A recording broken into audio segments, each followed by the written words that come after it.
ordet som används om en svagare kärlek är samma som ett glas, det är ömtåligt.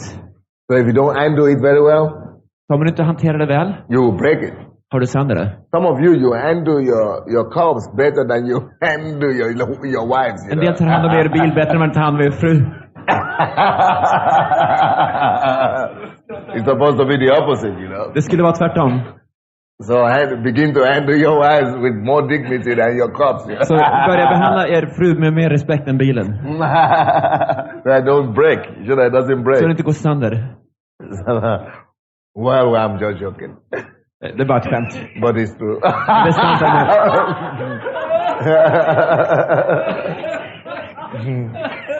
So, Father, we thank you for this time. Fader, vi tackar för denna stunden. Thank you that you are here. Tack att du är här. Speak to us. Tala till oss. Take over this place. Ta över detta möte. Minister to your people. Betjäna ditt folk. Holy Spirit. Heligande. Take control.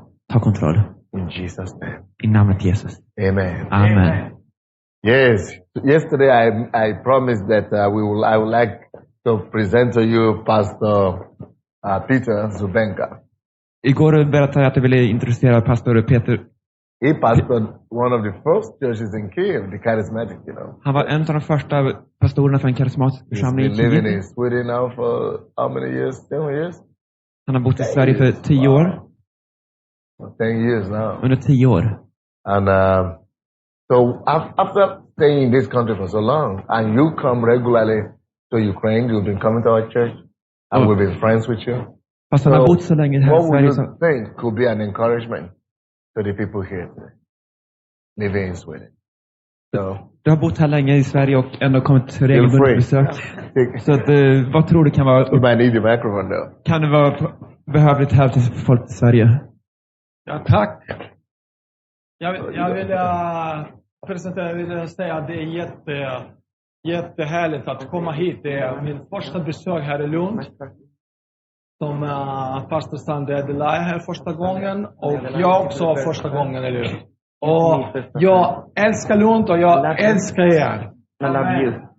Och jag vet att Gud förberett någonting speciellt för er. Och jag vill berätta lite. Pastor Sandey Adelaja, han frågade mig att vittna om hans tjänst och hans församling.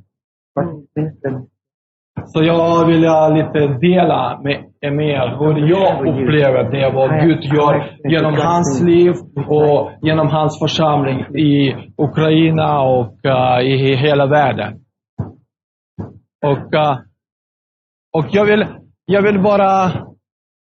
Ja, jag ska fortsätta. Du ska tolka bara. Okej.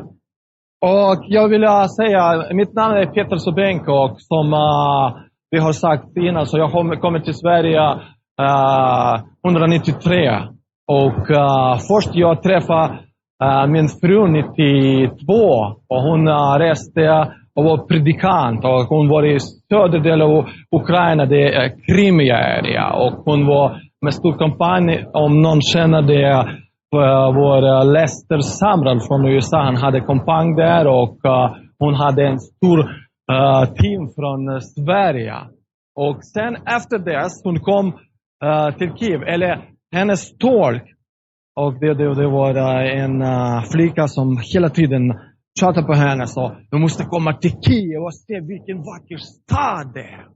Och hon sa, jag har rest i gamla så jag vet vad är det fint. Vad kommunisterna byggde, vilka byggnader, vad är det fint kan vara där i Kiev. Alltså, jag har varit i Sibirien, jag vet hur det ser ut, ja. Tänker hon. Men hon överens och hon kom till Kiev och sen jag kom till Sverige och 94 vi har gift oss. Och sen Gud gett mig 2 tvillingpar 95. Och sen, men innan dess jag var pastor i Kiev. Som pastor Sandey sa, jag var pastor i en församling där. Men när jag träffade min på den tiden flickvän, så då jag överlämnade församlingen till andra pastor och jag åkte till Sverige.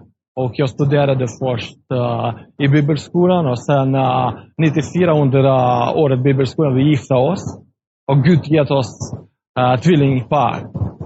Och sen nästa genom 2 år Gud ger oss andra tvillingpar. Så Gud vill välsigna oss med 2 tvillingpar. Och det var så, tiden var så intensiv. Så naturligtvis första tiden jag var nästan hela tiden hemma och hjälpte henne. Men sen 98 Gud har sagt till mig och till min fru att vi skulle göra vad vi brukar göra innan. Jag var pastor och jag predikade. Och hon också reste och predikade. Och då Gud sa att vi skulle åka till Ukraina. Och första min kontakt, det är naturlig kontakt att komma till den församling som jag startade. Men den församlingen, det var det pastor, han är härlig bror, men han var jätteupptagen. Han hade ingen tid att träffa mig. Men när jag ringde till pastor Sandei Adelaja, så han direkt skickade bil och hämtade mig. Och vi träffades och pratade en timme. Och sen genom hans tjänst och genom hans församling Gud öppnade dörren. I hans församling jag predikade där på tv, på lokal tv som kan nå upp till 9 miljoner om allihopa tittar på det. Och sen dessa tiden jag reser och predikar i Ukraina, i Europa och precis nu jag kom direkt från Tyskland till Lund. Så jag åkte inte hem, jag kom till Köpenhamn och sen tagit tåg till Lund till er. Så jag predikade i Tyskland.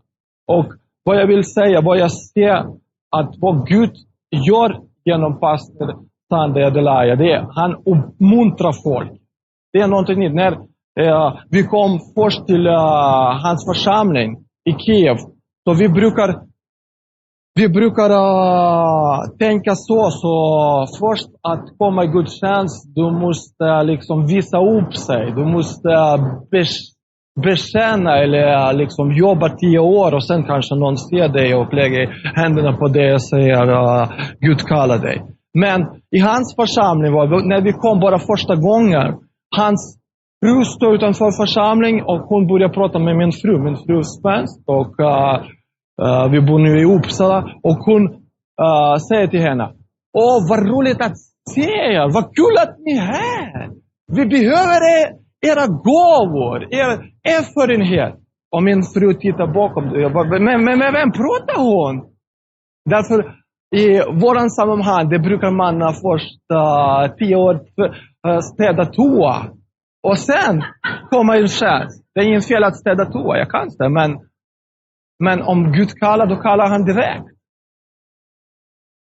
Och på sen sätt vi upplevde sådana Guds närvaro, kärlek. Att hans tjänst, han tror på Gud, på gåvor i folket. Och han upplever, han ser, han ser potential som folk har i sig. Det spelar ingen roll, de kanske frälsta för 1 månad sedan, för 2 månader sedan. Han säger: vad har du för tjänst? Gud kallar dig någonting att göra. Och så, några folk säger: ja, vi har ingenting. Men du kan besöka Gud. Du kan göra någonting i Guds rike. Och de söker och de gör det. En av vägar i församlingen, varför det församlingen så växer så fort, jag tror. Och Gud, när jag läste jobb, så Gud visar mig också några ord. Kommer ni ihåg? Det finns sån bok i Bibeln, alla jobb. Och han var, jag ska inte predika det.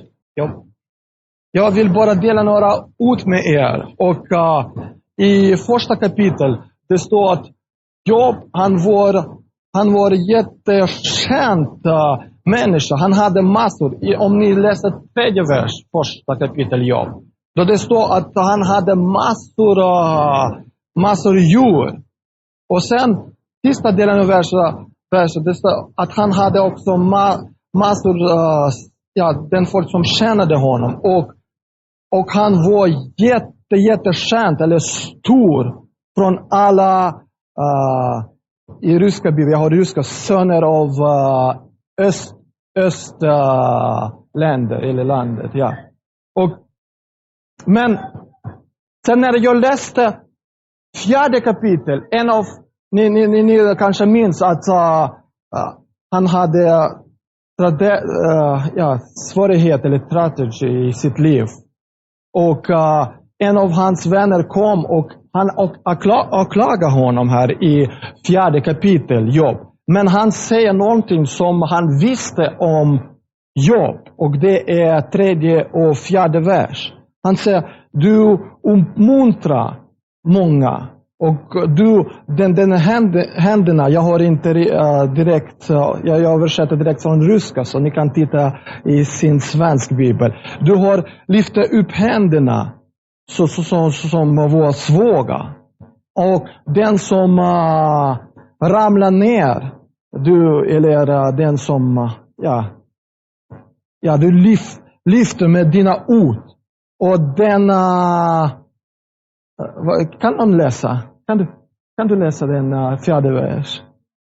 Och när jag läste sådana ord, då Gud visade mig, den här var stil. Hans livsstil. Han var jättestor, mäktig man.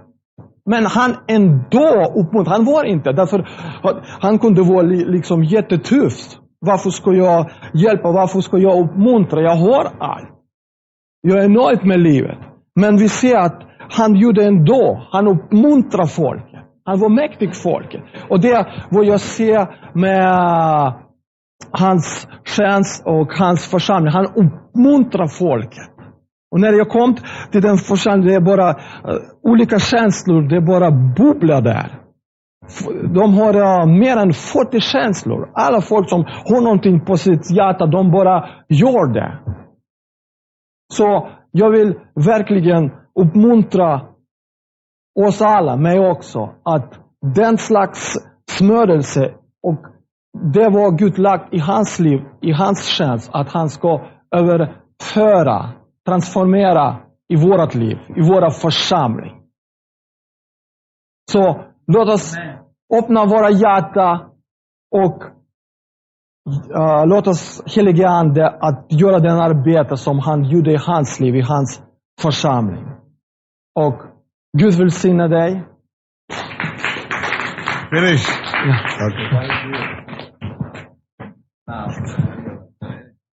Jag förstod ingenting. Maybe I'm not supposed to.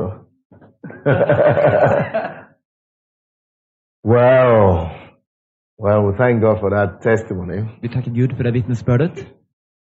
I hope and I believe, Jag Holy hoppas och Spirit, that you tror will take a hold of it att du kommer ta tag i det and här use it to be an encouragement, och använda det så att det blir till uppmuntran. an instrument that shall be used by your people. Ett verktyg som ska användas av ditt folk. Now they will be able to work with you better. Så att de kan arbeta bättre med dig. In Jesus' name. I namnet Jesus. Amen. Amen.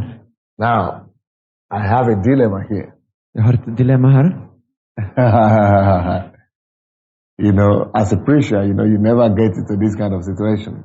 Som predikant kommer du aldrig in i den här situationen. It's a predicament that I never find myself in too often, very rare. Det är väldigt sällan när jag kommer in i den här situationen.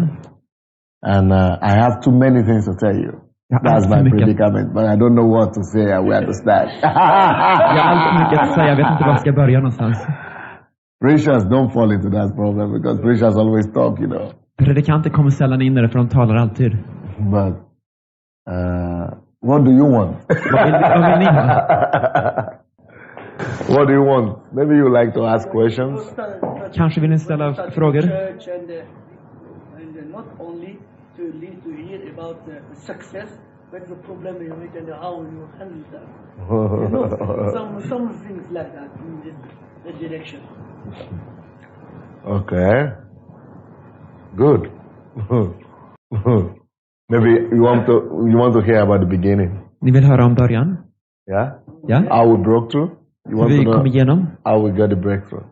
Hur vi fick genombrott? Okay. That's a good one. Det är en bra sak.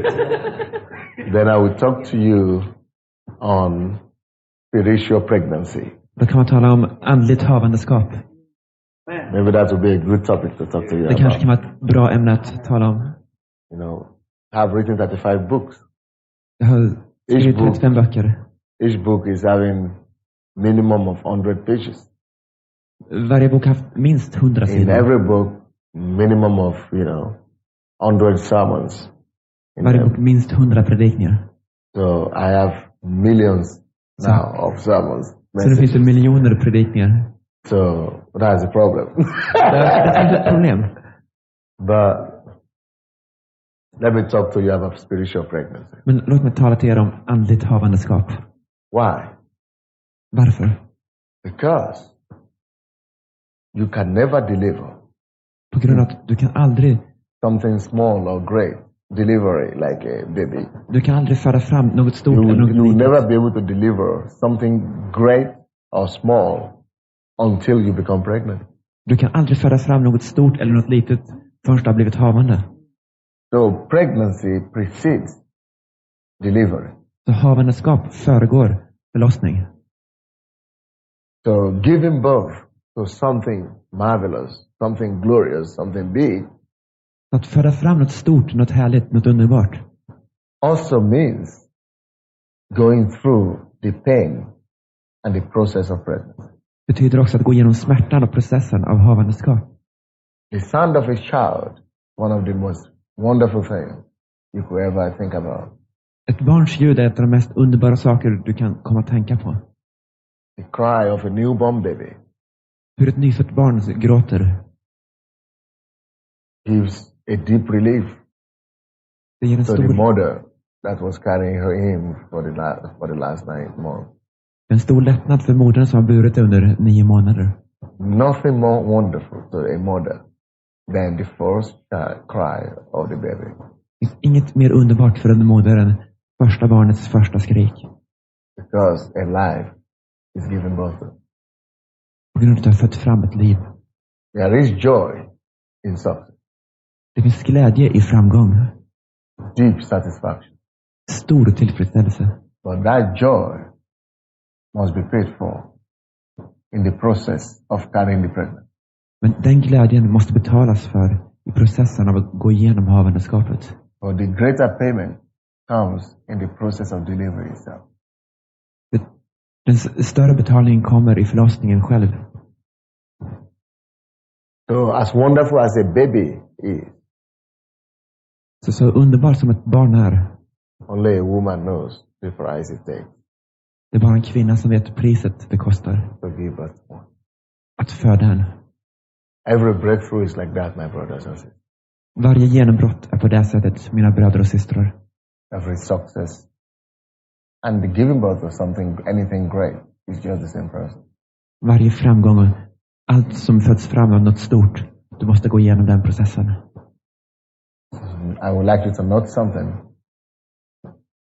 Jag vill att ni ska lägga märke till något. Success is never an accident anywhere. Framgång är aldrig ett misstag, en olycka någonstans. There is no accidental success. Det finns inga slumpmässiga framgångar. Behind every great victory or success is a great secret. Bakom varje stor framgång, varje seger, finns en stor hemlighet. Let me repeat. Låt mig repetera. Behind any great success Bakom varje stor framgång are great secrets. finns stora hemligheter. So, I don't know what you want. Vad ni vill ha.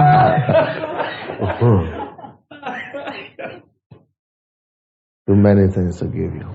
Det är allt för mycket jag vill ge er. But don't think I'm bragging.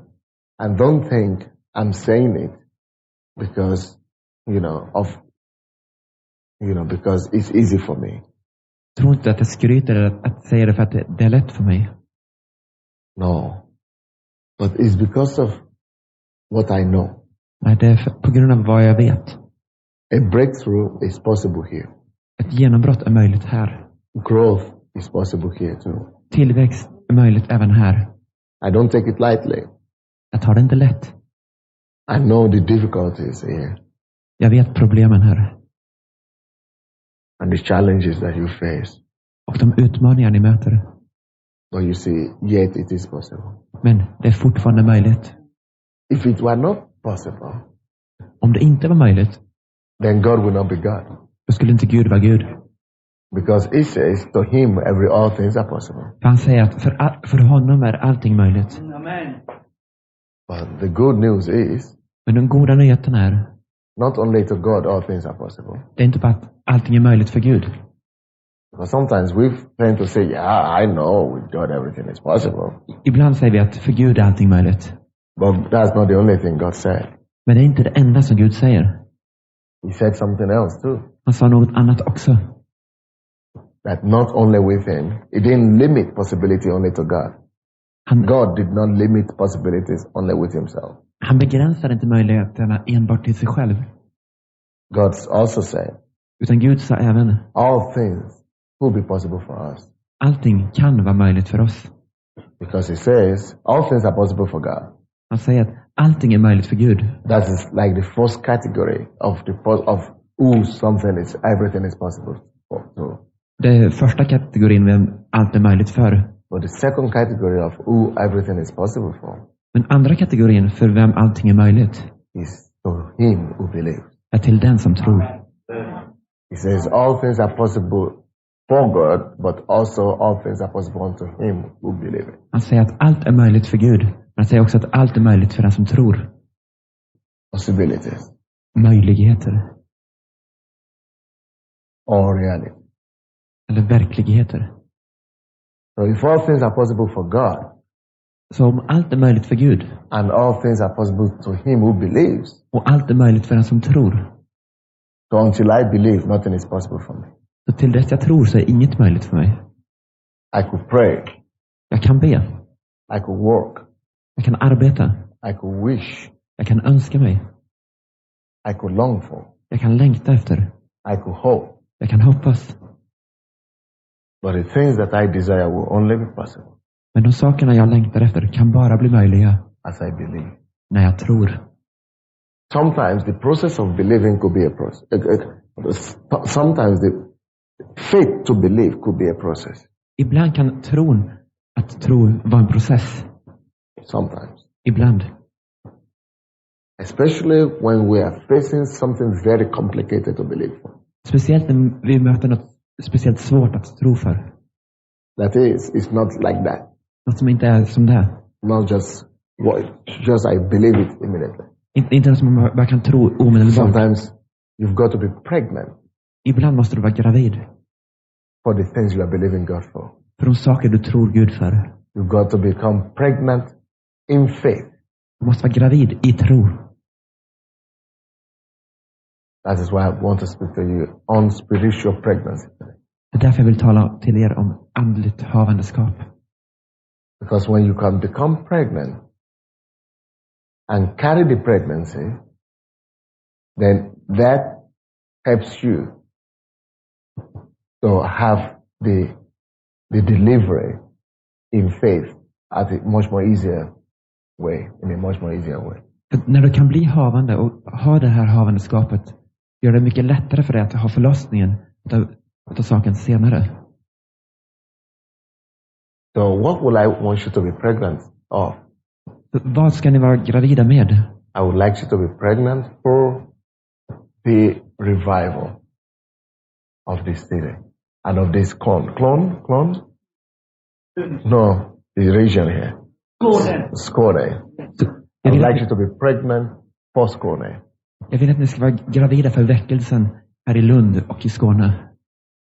To envisage yourself conceiving it in yourself. The burden of seeing the land saved. Se dig själv bli befruktad av att få landet frälst. To be full of that burden, to conceive it.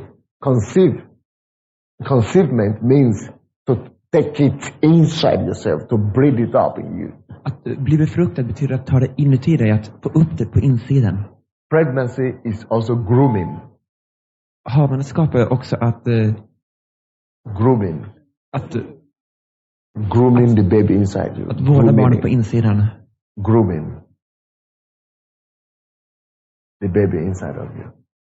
Causing it to mature, to grow, to nurture. Att få den att växa, att ge den näring. What will it be? Förbereda. Eller sköta. Yeah. Grooming, like, that pregnancy, that baby, that revival. The revival of this whole region, Skåne. Grooming it as for revival inside you. Du förbereder barnet och du förbereder Skåne för väckelsen.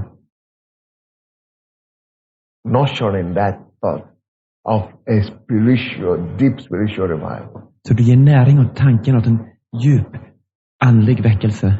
Just like people like Levi Petrus did. Precis som Levi Petrus gjorde. When he came to attack and to bring reformation to this land, things were much more difficult than now. När han kom för att attackera och få ett genombrott, så var sakerna mycket svårare på den tiden. Because that time nothing like that was ever, nothing like Pentecostalism was ever in the country. Det fanns ingenting som pingstväckelsen i landet då. So it was fresh, a new idea. So he needed to break through the mentality of centuries. Så det var något färskt, något nytt. Han måste bryta igenom århundradenas tankebanor. What makes people like that break through and still have success? Vad gör människor där så att de kan bryta igenom och fortfarande ha framgång? Martin Luther faced a hell of a problem. Martin Luther mötte många problem. I mean, it's like, breaking the rock with your hands, Det är ungefär som att krossa klippan med dina bara händer. Yes, he still had the success. Och han hade fortfarande framgång. And he experienced the breakthrough. Och han fick genombrott. Why is it possible? Hur kunde det vara möjligt? In such a much more difficult and complex situation than for us today. På ett sätt som var mycket mer komplext och mycket mer svårt än vad det är idag. Because they follow the same spiritual principle of spiritual pregnancy. De följde samma andliga principer av andligt havandeskap. They carried that burden in themselves. De bar den bördan på insidan av sig själva. They put their lives on the line. De gav ut sina liv. They were committed to see that revival. De var överlåtna till att se väckelse. They were determined to see. De hade bestämt sig att se. And they had the kind of attitude that says, give me the land or I die. De hade en attityd som sa, ge mig landet eller så dör jag. I tell you, sometimes until you get to that state of mind, you don't really experience the breakthrough. Jag vill säga det, att tills ni kommer till det tankesättet så kan ni inte verkligen se genombrott. I have said that to God many times. Jag har sagt det till Gud många gånger. You see, there is no accidental success. Det finns inga framgångar som händer av en tillfällighet. Psalm 126. Psalm 126. Spiritual pregnancy takes sowing in tears. Andligt havandeskap kräver jord. When we talk about spiritual pregnancy, it takes you to sow, like sowing seeds, to plant in tears. Du måste så din säd, du måste plantera med tårar. Verses 5 and 6. Vers 5 och 6. Those who sow in tears shall reap in joy. Det som sår med tårar skola skörda med jubel. He who continually goes forth weeping, bearing seed for sowing, shall doubtless come again with rejoicing, bringing his sheaves with him. Det går stad gråtande och bär sitt utsäde. De kommer åter med jubel och bär sina kärvar. That's a state of mind when you are so desperate for a move of God that you cannot help it but to be broken. Det är ett tankesätt när du är så desperat efter att Gud ska göra något så du kan inte hjälpa dig att du är nedbruten av det. Nothing makes you happy. Inget gör dig glad. You are not satisfied with anything again. Du blir aldrig tillfredsställd av något igen. You know, when a woman becomes pregnant, Everything about her changes. Everything in her organism changes 180%. När en kvinna blir gravid, allting runt omkring henne förvandlas. Totalt. Try to be faster, right? Pick me up faster. So when a woman, even before she begins to experience changes physically, like going bigger, as soon as she becomes pregnant, even from the very first month, it's already a drastic and dramatic change in her organism. Redan från första månaden ser man förvandlingar. Det förändras i kroppen. So when you decide to be pregnant spiritually, you cannot live a normal life again. Forget it. När du har bestämt att bli andligt havande, du kan inte leva ett normalt liv igen.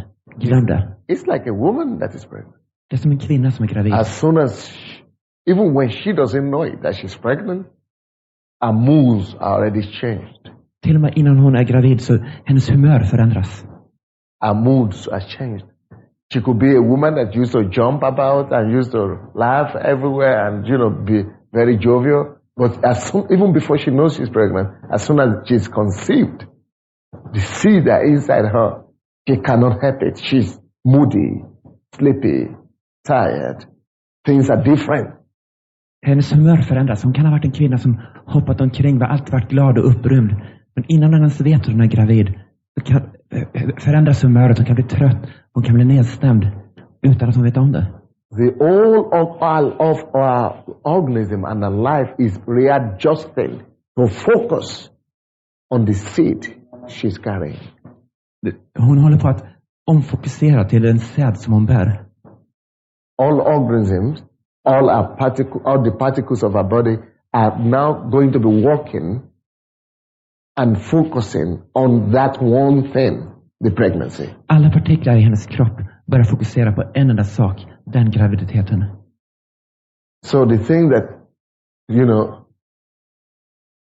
she used to enjoy, a normal life cannot be normal again. Everything now is concentrating. Is a whole force and energy going to concentrate on the sea. Så saker som njöt att göra förut, nu så koncentreras all energi på en enda sak, säden. When you decide to be pregnant for this land and to be concerned about this land and to really see the revival, when you are truly conceiving it, when you are truly pregnant about it, nothing will give you joy again. You are no more happy about your car. You are no more happy about just having a normal family. You are no more happy about looking at television. You want to cry. You want to weep.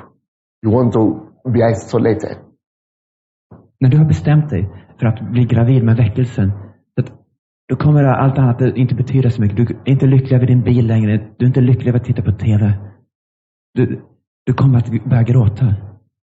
You go in the street. Everybody is looking. You cannot look anywhere. You cannot see anybody again. You are focused on that seed that you carry. Du går på gatan och alla andra tittar omkring. Du kan inte titta. Du fokuserar på den säden du bär inuti dig. Are you dare to be pregnant? Törs du bli gravid? For a revival in Skåne. För väckelse i Skåne. It's a challenge. Det är en utmaning. And it takes a determination. Och det krävs att du är bestämd. But there is a promise for us. Men det finns ett löfte för oss. In Matthew chapter 5. Matteus kapitel 5. Verse 3 says. Vers 3 säger. Blessed are the poor in the spirit, for theirs is the kingdom. Saliga är de som är fattiga i anden, till dem hör himmelriket till. The state of pregnancy, spiritual pregnancy, is the time when you realize your poverty and the state of your life so much that you are dejected about the situation. You are so poor, you don't want to be in that situation again. You just say, God, you have to do something. God, you got to do something. I ett tillstånd av andligt havandeskap, du är så uppgiven, du är så nere. Du känner bara att Gud, och du måste göra någonting, du måste göra någonting. You are so frustrated about the lack of people coming to the church to get saved in Scotland. You are so disappointed about people living ordinary life, about the lack of spiritual hunger and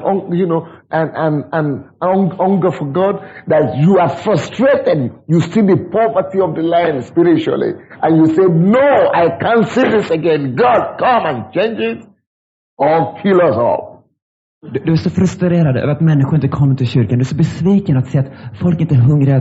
Du är så, hela tiden så frustrerad att du känner att Gud dödade allihopa. You don't want to live again if God doesn't change it. Du vill inte leva igen om Gud inte förändrar det. You don't want to bear it again if God doesn't come and change everything with a strike from heaven. Du vill inte bära det igen om inte Gud kommer att förändra det med en blixt från himlen.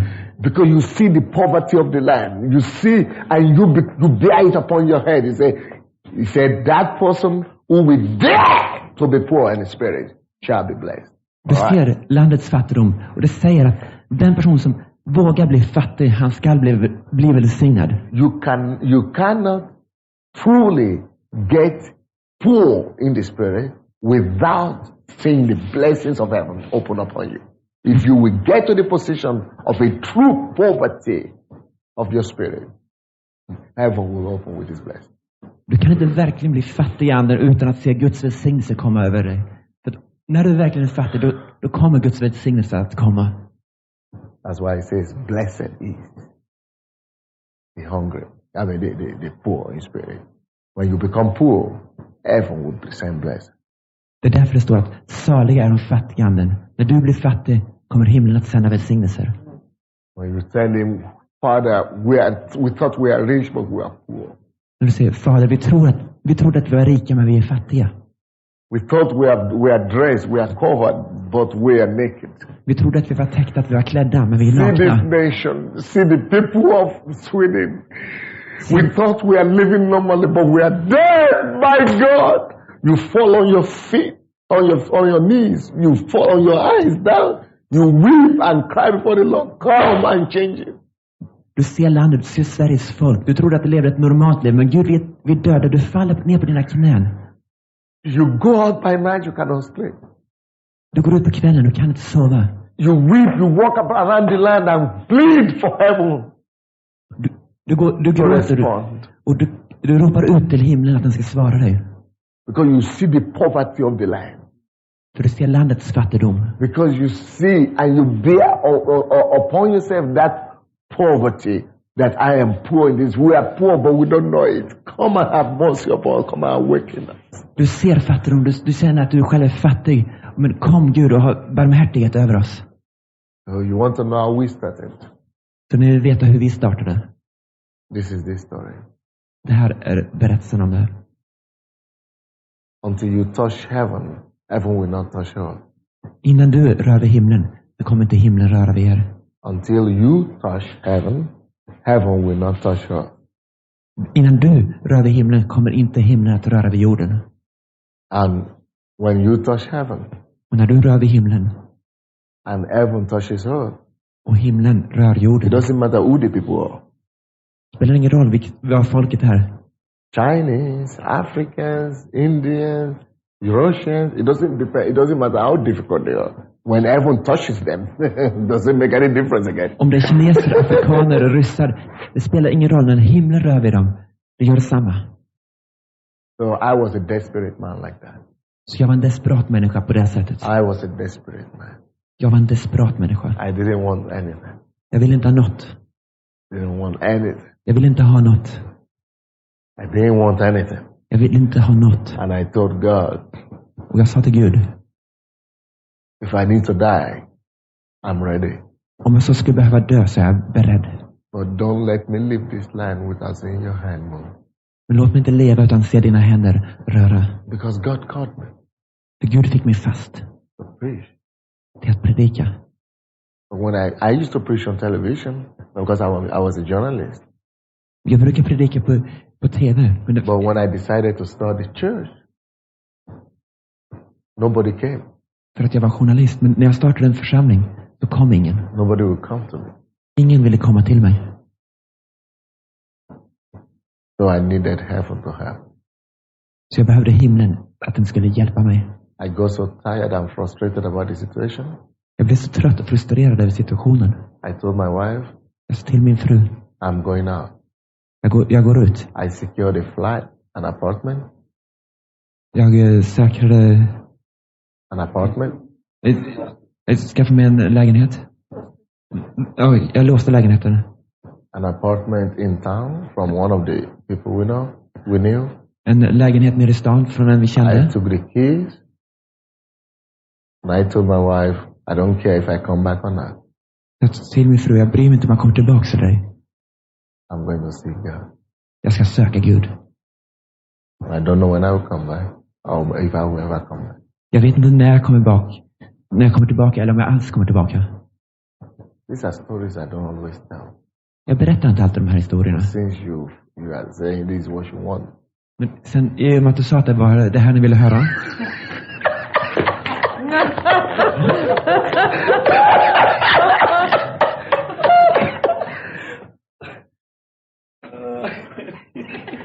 Det var difficult days.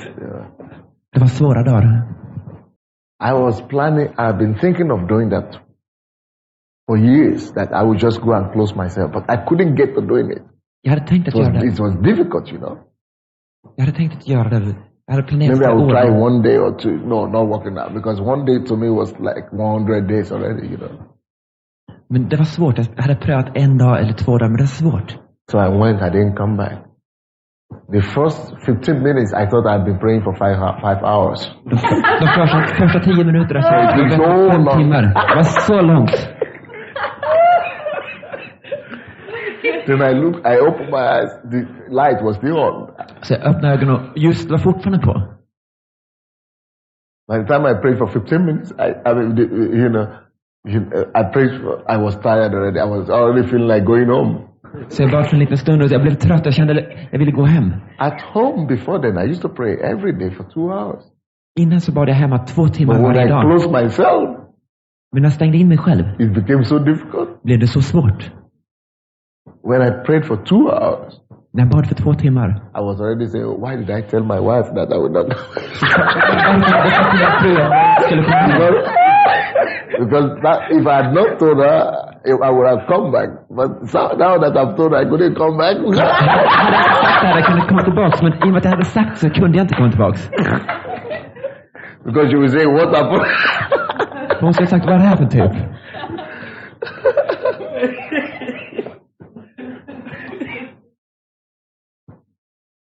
Thank God for wives.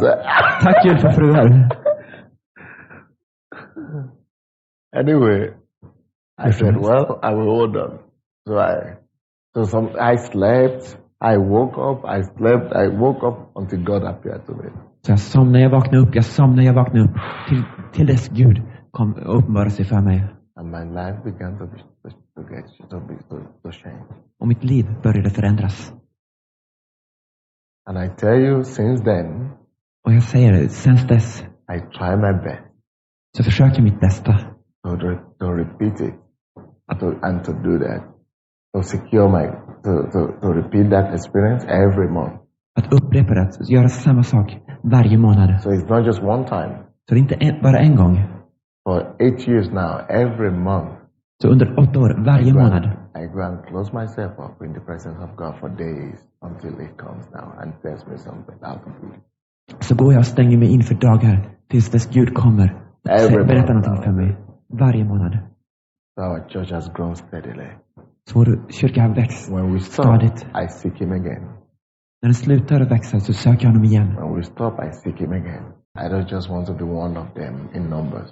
Jag vill inte vara en i skaran utav dem. I don't just want to be one of the insignificant ones. Jag vill inte vara en utav de obetydliga. If you want me to be your minister, om jag ska vara din tjänare, I only agree to be one with a difference.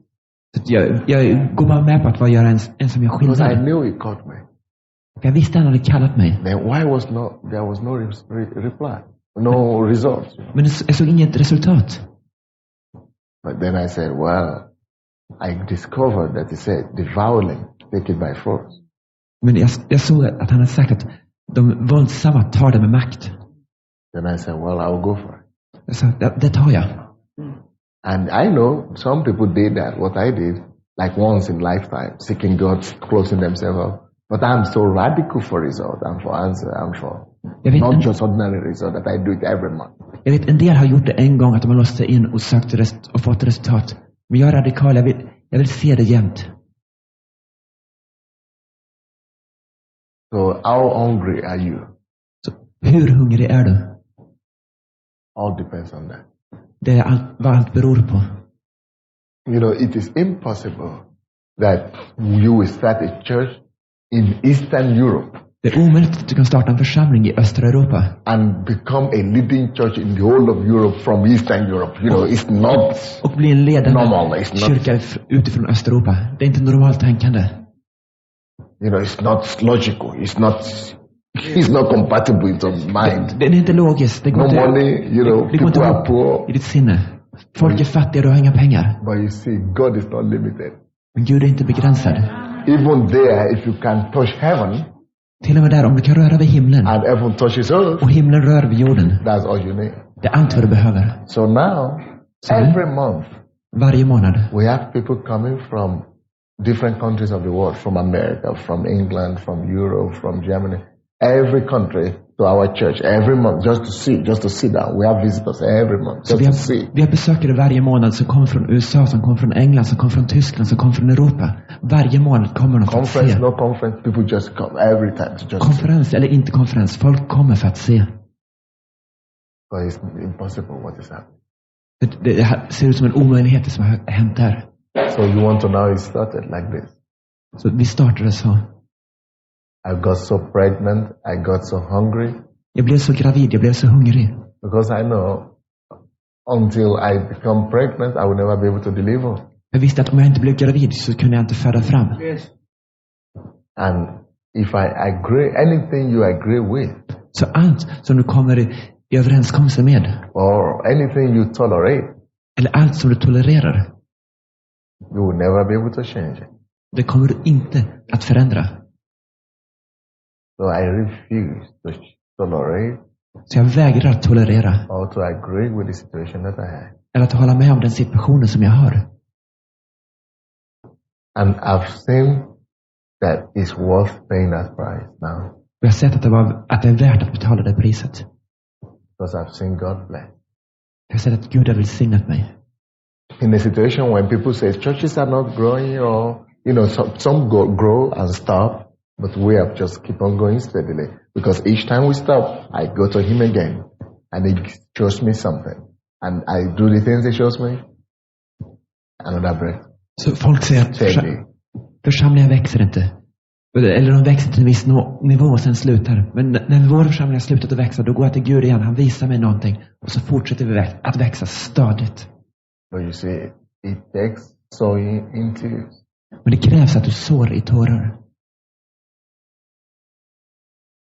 Like a pregnant woman. Precis som en gravid kvinna. You don't want anything else. Du vill inte ha något annat. A pregnant woman has a husband.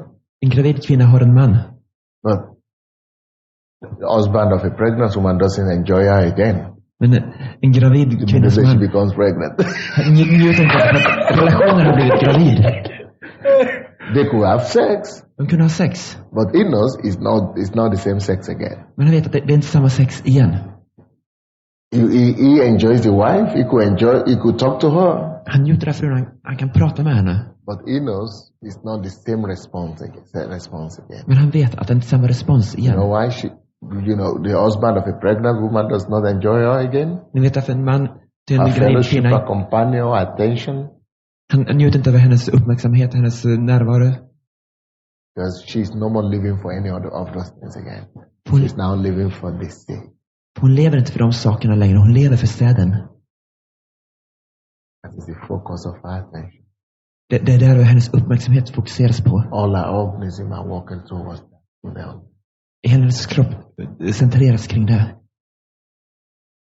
And you see, when you are truly pregnant, och du ser att när du verkligen är gravid for a revival, för väckelse, there are some things that you will have to go. Let me give you some points.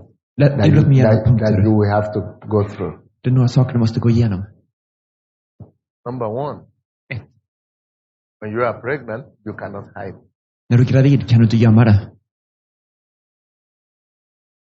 If you decide to be pregnant for Skåne Om du bestämmer att vara Ja, gravid för för Sweden. Skåne eller för Sverige or for Lund, eller för Lund, everybody would know. Everybody would notice. alla vill lägga märke till det. You will not be able to hide it Du kan inte gömma det. because you are so. Your moods are just only about that. För ditt humör, det blir bara en börda där. Your thoughts are only about that. Dina tankar är på bördan. Your behavior is strange. Ditt uppförande är undligt. You know, only people who are not pregnant Bara människor som inte är gravida enjoy status quo, and enjoy being like everybody. är nöjda med status quo, att ha det som alla andra. But when you are pregnant, Men när du är gravid, those companions, those fellowships of your friends, they don't interest you again. dina vänner, dina kompisar, de är intresserade inte längre. Those sitting down and talking and just chatting away time, wasting away, Bara sitta ner och snacka och ödsla med tid. they don't work for you again. Det fungerar inte för dig längre. When you are pregnant, you cannot hide När du är gravid, du kan inte gömma det. because you want to talk about it all the time. Men du vill prata om det hela tiden. When you are pregnant for chronic, it's only the thing you want to talk about. När du är gravid för Skåne är det enda du kommer att prata om. That, how I wish to see the revival here. Jag vill se väckelse här. Why God is not moving. God must do something. Varför gör inte Gud någonting? Gud måste göra någonting. You run to different places to learn as much as you can. What can you do? Du springer till olika ställen och frågar, vad kan du göra? When you are pregnant, När du är gravid fasting is not a problem again. så är det ingen problem att fasta längre. Because you lose appetite completely. För att du förlorar din aptit totalt. Same thing when you are pregnant for revival. Samma sak när du är gravid för väckelse. Before, when you are just normal, Innan när du var normal fasting could be difficult. kunde fasta vara svårt. But when you become pregnant with the burden and it's so heavy upon you, Men när du blir gravid med bördan, när den är så you tung don't över even dig, want to eat. då vill du inte äta längre. Even when you are not fasting. Till och med inte ens när du fastar. There is no delivery without pregnancy, even for revival. Det finns ingen förlossning om det inte är ett havandeskap, inte ens för väckelse. Revival and our successes are no accident. Framgång är inga tillfälligheter, ingen slump. Behind any great success are great secrets. Bakom varje stor framgång finns stora hemligheter. So how desperate are you? Så hur desperat är du nu? Nothing is difficult with God. Inget är omöjligt för Gud. He that soweth in tears Han som sår i tårar will reap skall skörda. and will come back Han kommer att komma tillbaka bearing the sheaves, bärande kärvarna fruits, med frukt and rejoicing. och jubla. So there is no hard land for God. Så det finns inget hårt land för Gud. There are only hard hearts Det finns bara hårda hjärtan of the sowers. hos dem som sår ut. Because not all sowers are able to plant and sow in tears. För inte alla som sår ut Their hearts are hard. är beredda att så i tårar. Deras hjärtan är hårda. But if God could get any sower with a soft and flexible heart, Men om Gud kan få tag på en som vill att så ut med ett mjukt och flexibelt hjärta. a sower that is ready to go all the way, En som är beredd att gå hela vägen. even to the extent of watering his seed with his tears, Till och med att beredd att vattna säden med sina egna tårar. he would definitely come back rejoicing. Han kommer garanterat att komma tillbaka jublande. He goes crying. He goes sowing crying. Han går ut gråtande. Han går ut och sår gråtande. But when he comes from there, Men han kommer tillbaka från där. he doesn't cry anymore. Så gråter han inte längre. He comes rejoicing. Han kommer tillbaka jublande. There is no land that is so hard that cannot be cultivated. Det finns inget land som är så hårt att det inte kan kultiveras. Det inte kan odlas. Jesus spoke about 4 lands. Jesus talar om 4 olika slags land. The stony land, Det steniga landet, the thorny land, det törniga landet and the land by the roadside. Och landet jämte med And vägen. a good land. Och det goda landet. Every one of them Alla will be dem cultivated so much that they will bring the same result as 30, 60 and 100 fold. kunde bli odlade till samma utsträckning så att det kunde ge skörd 30, 60 och 100-falt. The land is not the problem. Landet är inte problemet. The problem is the soul. Problemet är den som sår. Because if you are the sower and you find a stony land, För att om du är den som sår och du finner ett stenigt land, the only thing for you to do to make it fruitful is to take your time det enda som du kan göra för att få det fruktsamt är att ta tid and sit down och sitta dig ner and concentrate and give yourself totally to the land och koncentrera dig och ge det totalt till landet and take your time and remove the stones. och ta tid och ta bort stenarna. Man. If you can afford to dedicate yourself so much as to remove the stones, that land will bring forth fruit. Om du kan unna dig, kan du kosta på dig så mycket att ta bort stenarna, då kan det landet ge frukt. So the stony land is not the problem. Så det steniga landet är inte problemet. Det är svårt, But it can be cultivated. men det kan odlas. The same with the thorny land. Detsamma är det med törniga landet. You only need to uproot the thorn Du behöver bara dra upp det and plant the right seed. och plantera rätt säd. But you see, only a pregnant person can do that. Men du ser att bara en gravid person kan göra det. How desperate are you? Hur desperat är du? The pregnant woman does not talk too much. Den gravida kvinnan pratar inte så mycket. Others can talk. Andra kan prata. Other ladies, women, they can get together and talk. Andra kvinnor, de kan samlas och de pratar. But the pregnant woman is concentrated. Men den gravida kvinnan är koncentrerad. All her thoughts are on her pregnancy. Alla hennes tankar är på hennes She might havandeskap. hear others talk, Hon kan höra andra som pratar. but she is mourning inside. Men hon gråter på insidan. Hon sörjer på She's insidan. mourning. Hon sörjer. Mourning for the seed she's carrying. Sörjer över den säd hon. She doesn't have time for too much talk. Hon har inte tid att prata så mycket. She's concerned about something else. Hon bryr sig om något annat. People can talk about revival. Oh, we think revival will come. We wait for revival. But this person is weeping for revival. Och folk kan tala om växelse. Och vi väntar på växelse. Vi väntar oss växelse. Men den här personen den väntar på växelse. Another feature of a pregnant woman is, Ett annat drag på en gravid kvinna är, a pregnant woman cannot say, well, today I want to carry the pregnancy, en gravid kvinna kan säga att idag vill jag vara gravid. and tomorrow I want to leave it at home because I need to go to the party. Och imorgon ska jag lämna hemma för jag vill gå på fest.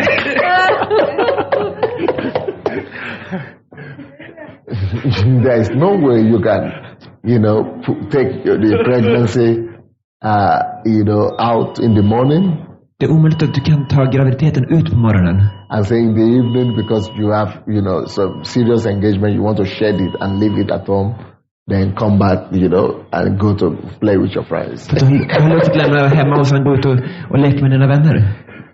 A pregnant woman cannot enjoy that kind of that kind of freedom again. En gravid kvinna kan inte njuta av den friheten igen. So when you become pregnant for revival, Så när du blir gravid för väckelse, you cannot say, så kan du inte längre säga, well, today I'm free not to pray about this thing, or not to be burdened, or not to fight for this. idag är jag fri från att inte be, jag har inte bördan längre. Jag behöver inte Because today is slåss. Saturday or Sunday is a family day. Lördag eller söndag är en familjedag. No. Nej. When you are a pregnant person, När du är en gravid person,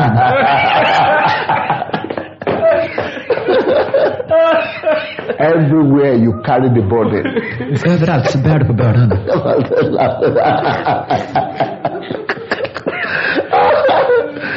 You carry that burden with you You bear the burden. everywhere.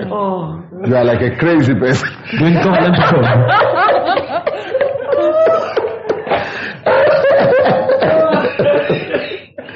You are like a crazy person. Du är som en galen person. You carry the pregnancy out with you when you go to the toilet. Du bär med havandeskapet när du går på toaletten. It would have been easier for you to leave the pregnancy in the sitting room. Det ska vara So lättare that- att lämna graviditeten i That's vardagsrummet. a bigger place, Det är större där.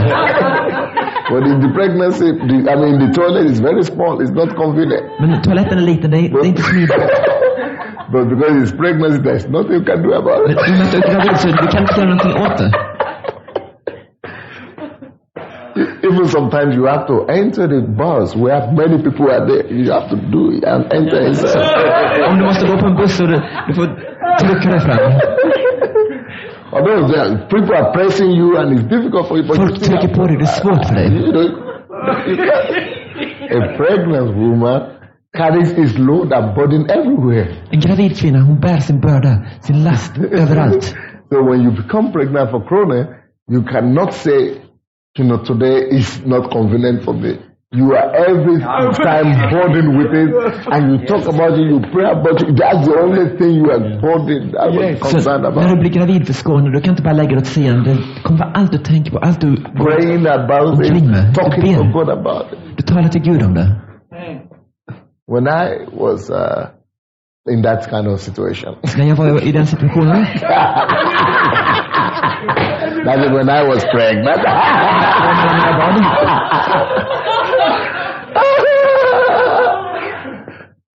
When I was in that kind of situation. När jag var i den situationen.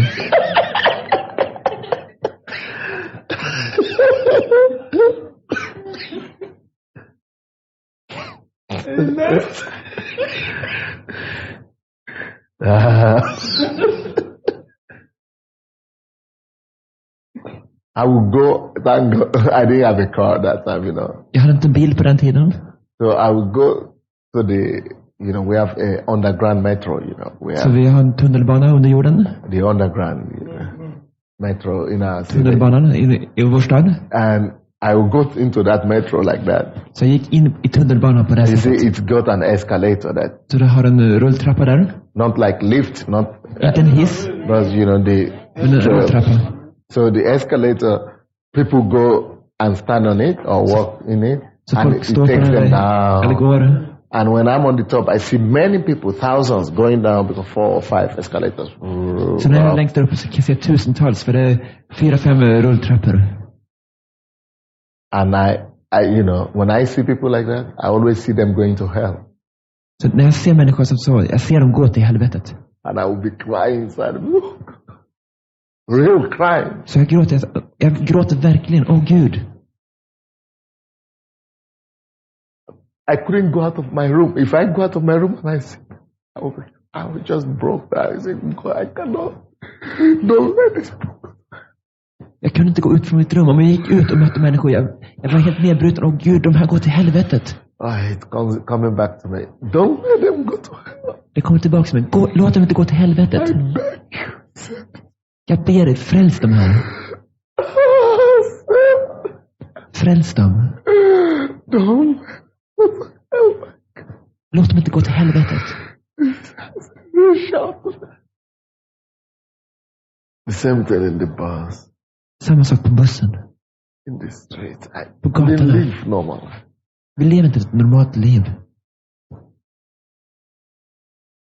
And in our country, there used to be so many people in the metro or in the bus that they press one another. They press you so tight. I vårt land är det så mycket folk på bussarna på tunnelbanan. Det trycks ihop där hårt. And when people touch me like that, och när människor rör vid mig på det viset, I'm crying inside. Så gråter jag på insidan. You see these people who are touching me. Och du ser det här folket som rör vid mig.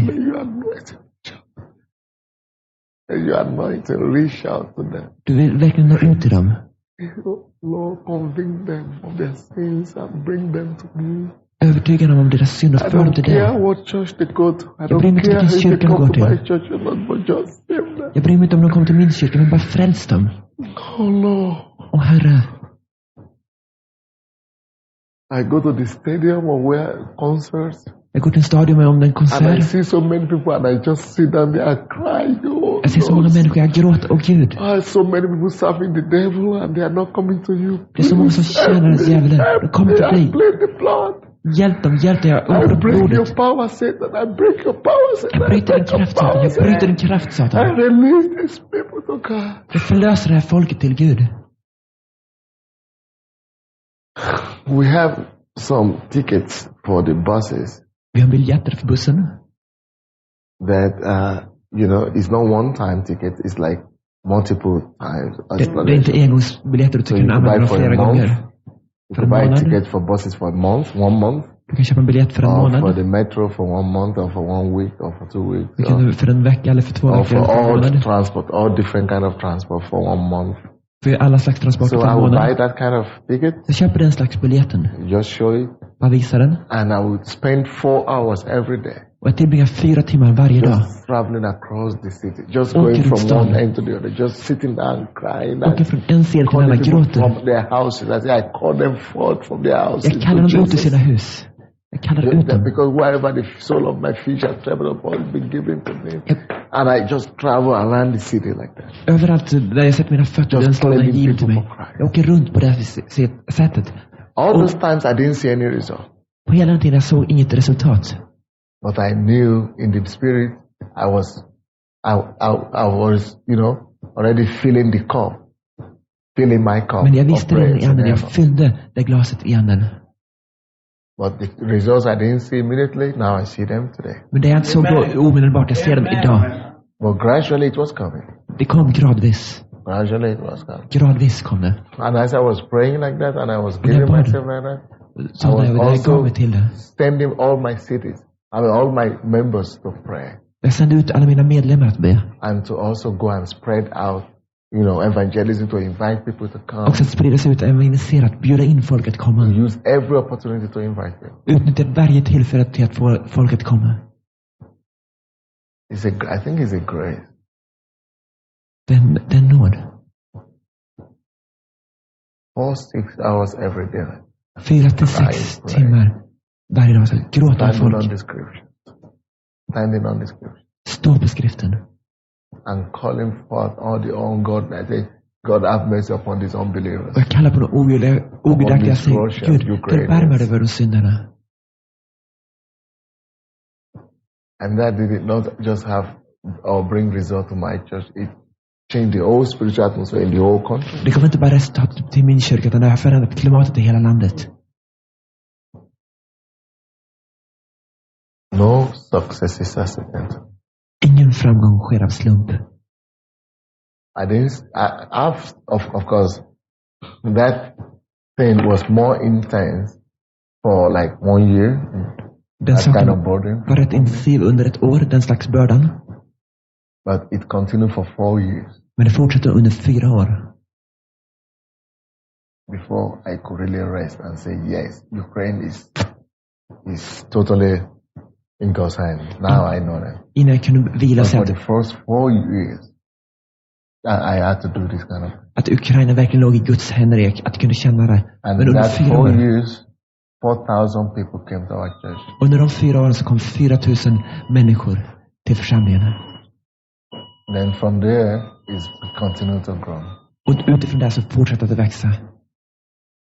Right now, Just nu, I don't need to do that a lot because that burden, it took a lot of time så and energy from me den bördan tog mycket to tid och really energi cultivate that. If att kultivera det, a att lot odla det, is giving yourself totally. att ge dig själv totalt. But now it's easier for me Men nu är det lättare för mig, because now we have a church, för nu har vi en församling, a big church. en stor församling. So what I do now is to teach my church Så vad jag gör nu är att jag undervisar min to kyrka, bear that burden with me. bära den bördan tillsammans med mig. So like now in our church, I've taught the people to pray. Nu, min församling har sagt till dem att vi ska be. So we have night prayers every day in our church now. Så vi From ber, 11 in the night to 6 in the morning. vi ber varje kväll från 11 på kvällen till 6 till morgonen. Every single day. Varje dag. In the beginning, we used to pray just on Fridays. I början var på fredagarna, Night prayers from 11 to 6. kvällsbön från 11 till 6. So because now I travel and I don't have time. So those have already broken through. So we have growth. But to maintain that, I have to teach the church to take a spiritual stand. Så jag reser och har inte tid, men för att upprätthålla det så måste jag undervisa det till församlingen att de tar sin plats. Every single day, Så varje enda dag, we have prayers in our church from 11 in the night to 6. People go to work at 7 or at 9 also. så vi har bön varje kväll 11 till 6. Folk går sen till jobbet vid 7. The people who are more serious, the prayer warriors, they do it every day about 100 people will come, 50 people, 100 people every day. De mer överlåtande och så riktiga bönekrigare. De kommer där 100 människor varje dag. Then on Fridays, På fredagarna we have 1,500 or 2,000 people så har vi 1500 till 2000 människor every Friday. varje fredag. Because Saturday they don't work, so I och med att de inte jobbar på lördagen. we'll have more people on Friday who come. Så har vi mer folk som kommer på fredagen. Then apart from that, we also have 24 hours prayers. Förutom det har vi också 24 timmars bön. 5 times, multiply by 5. 5 24-hour prayers every day. Vi har 5 24 timmars böner varje dag. Just to double it. So that Just för att dubblera det hela. So when people say, well, why is it that you are experiencing revival in Ukraine? I think it's because in Russia, I think it's because people are poor there and communism, so people are hungry. I say, yeah. Så folk undrar varför har du framgång? Och de tror att det är för att folk är fattiga, var kommunism där och så. You know, God is not partial. Gud är inte delad. If he took the people of old, things like this, to be able to experience revival, he will not change his conditions just because he likes us. Så han tog inte folket för att vi ska förändras bara för att han gillar oss. The same condition that is needed in America, in Africa, here in Ukraine, God will not change it just because you are Swiss, because you are so blonde and beautiful. Så samma situation som finns i USA, i Afrika eller Ukraina. Gud kommer inte förändra det här bara för att vi är så underbara, så blonda.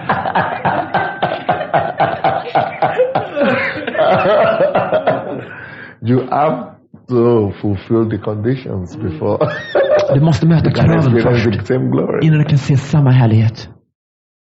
So I say to those kind of people, I say, have you been to Russia before? Så jag säger till de människorna, har du varit i Ryssland förut? Okay, now the biggest church in Russia is just 3,000 people. Den största församlingen i Ryssland är bara 3000 människor. In a country of we have about 180 million people, about 200 million. I ett land som har 200 miljoner invånare. And so we have bigger churches in Germany.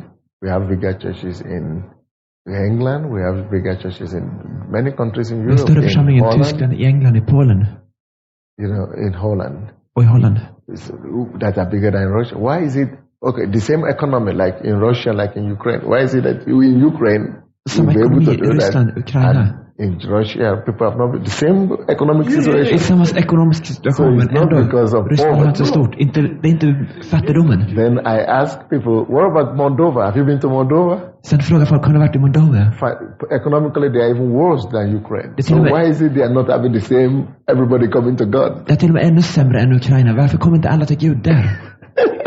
I said, what about Romania? Have you been to Romania? Har du varit i Rumänien? Have you been to Poland? Har du varit i Polen? The same kind of situation like samma in Ukraine. Situation, but why is the church not growing? Varför växer inte församlingen där? Because nothing happens by accident. För inget händer av slump. Successes are not accidental. Framgång sker aldrig av slump. Someone is got to pay the price. Någon måste betala priset. I don't know if you have questions. I will stop on that. Jag vet inte om ni har frågor. Jag stannar på det här. I have 9 points about the pregnancy, but I gave you 2. Jag har 9 punkter om graviditeten, men jag gav er bara 2. God bless you. Gud välsigne er.